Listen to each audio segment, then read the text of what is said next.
مشاهدي الكرام، مرحبا بكم في فيديو جديد. اقتناء المغربي لمنظومة مارس. هناك تخوفات إقليمية وأبعاد جيوستراتيجية بموافقة الإدارة الأمريكية على بيع المغرب لأنظمة صواريخ المدفعية عالية الحركة مارس. سيكون هذا الأخير أول دولة في إفريقيا وثالث دولة عربية تحصل على هذه الصواريخ التي لا تمنحها الولايات المتحدة الأمريكية إلا وفق شروط خاصة، مما يستدعي التساؤلات عن ملابسات الجيوستراتيجية التي واكبت إبرام مثل هذه الصفقة بين المملكة المغربية والولايات المتحدة الأمريكية، وما حركته من توجسات عسكرية لبعض دول الجوار الإقليمي للمغرب.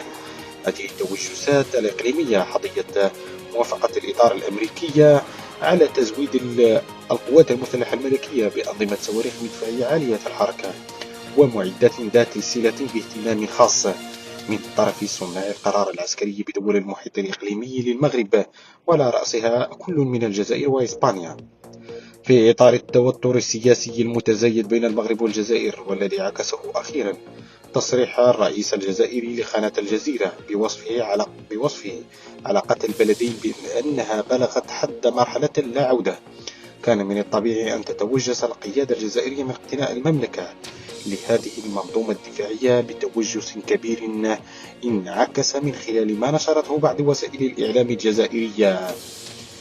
وعلى الرغم من تحامل الذي طبع الإعلام الجزائري، إلا أنه وضع هذا الاقتناء المغربي لهذه المنظومة في سياق التسابق نحو التسلح بين البلدين، عندما أشار إلى أن المغرب كان قد طلب منذ سنوات من البنتاغون بضرورة الحصول على هذه الصواريخ، أي الصواريخ المارس، بعدما حصلت الجزائر على صواريخ اسكندر وكاليبر. ورغم الأزمة الاقتصادية الخانقة التي يمر منها المغرب، والتي دفعته إلى الاقتراض من صندوق النقد الدولي والبنك العالمي لملايير الدولارات، إلا أنه لم يتخلى عن مطالبه، بل على عكس تماما. بدل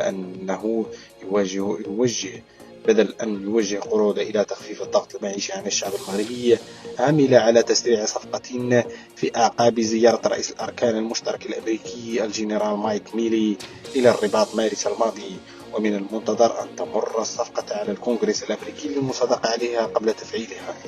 وكان المغرب قد طالب الجنرال مايك ميلي وقتها أن تتبنى المؤسسة العسكرية الأمريكية نفس الاستراتيجية الروسية تجاه الجزائر، أي تمكين المغرب من نسخ متقدمة من السلاح وليس النسخ الثالثة والرابعة. ومن ضمن الأمثلة توصل المغرب بمقاتلة في 16 من النسخة الثالثة التي تتطلب الآن التحديث، رغم أن اقتناءه يعود إلى عقد فقط من الزمن.